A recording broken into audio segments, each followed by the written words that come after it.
اعوذ باللہ من الشیطان الرجیم بسم اللہ الرحمن الرحیم۔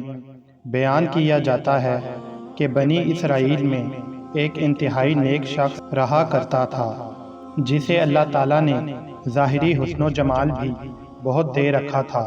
وہ اپنے ہاتھ سے زنبیل بناتا اور فروخت کر کے اپنا گزر بسر کیا کرتا تھا۔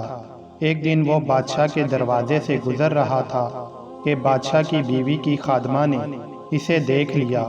جا کر ملکہ سے کہنے لگی، یہاں ایک آدمی ہے کہ ایسا حسین شخص کبھی نہیں دیکھا، زنبیل فروخت کرتا پھر رہا ہے۔ ملکہ نے حکم دیا، میرے پاس لاؤ۔ اسے لایا گیا تو اسے دیکھتے ہی ملکہ اس پر لٹو ہو گئی۔ کہنے لگی، زنبیل پھینک دے اور یہ چادر سنبھال۔ باندی سے کہا، تیل اور خوشبو وغیرہ لا، ہم اس سے اپنی حاجت پوری کریں گے۔ اور نیک شخص سے کہنے لگی کہ اب تجھے زنبیلیں بیچنے کی ضرورت نہیں رہے گی۔ نیک آدمی بار بار انکار کرتا رہا۔ کہنے لگی کہ اگر تو یہ کام نہیں کرنا چاہتا تو اس کے بغیر یہاں سے باہر بھی نہیں جا سکتا، اور دروازے بند کرنے کا حکم دے دیا۔ نیک شخص نے یہ حال دیکھا تو کہنے لگا، کیا تمہارے محل کے اوپر کوئی ضرورت کی جگہ ہے؟ کہنے لگی، ہاں۔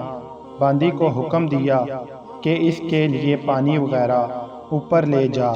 یہ نیک شخص اوپر چھت کے ایک کونے کی طرف گیا، دیکھا کہ محل بہت اونچا ہے، کوئی ایسی چیز نہیں جس کے ساتھ لٹک کر نیچے اترا جائے، اور آخر اپنے نفس سے باتیں کرنا شروع کر دی کہ تو 70 برس سے اپنے رب کریم کی رضا کی طلب میں لگا رہا، رات دن اسی کی عبادت میں گزرے تھے۔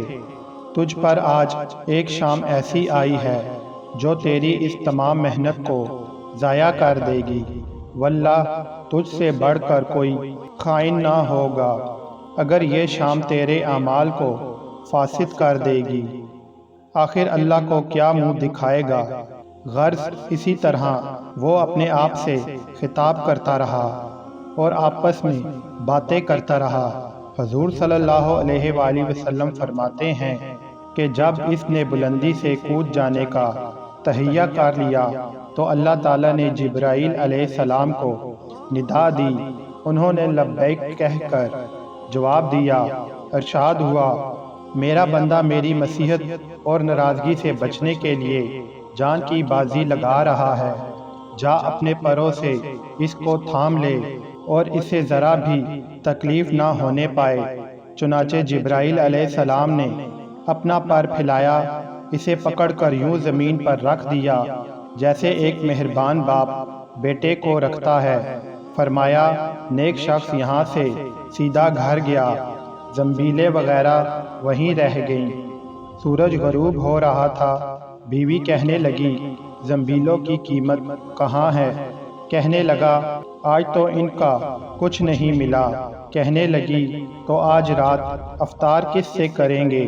کہنے لگا، آج کی رات یوں ہی ذرا صبر سے کاٹ لیں گے۔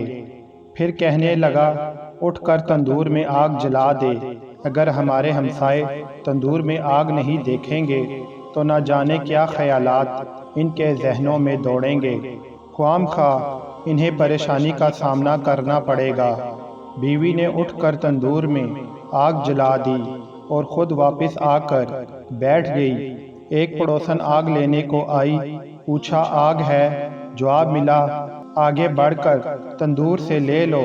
یہ عورت آگ لے کر واپس ہونے لگی تو گھر والی سے کہنے لگی کہ تو یہاں بیٹھی باتیں کر رہی ہے، ادھر تیری روٹیاں پک چکی ہیں بلکہ جلنے کو ہیں۔ عورت نے اٹھ کر دیکھا، تندور بہترین روٹیوں سے بھرا ہوا تھا۔ عورت نے انہیں برتن میں رکھا اور خاوند کے پاس لے آئی اور کہنے لگی کہ تیرے ساتھ اللہ تعالیٰ کا یہ معاملہ تیرے بلند درجات کی وجہ سے ہی ہو سکتا ہے، لہٰذا تو اللہ تعالیٰ سے دعا مانگ کہ ہماری باقی عمر خوشحالی اور فراغی میں گزرے۔ وہ نیک شخص کہنے لگا، اسی حال پر صبر اچھا ہے، مگر عورت کا اصرار بڑھتا گیا۔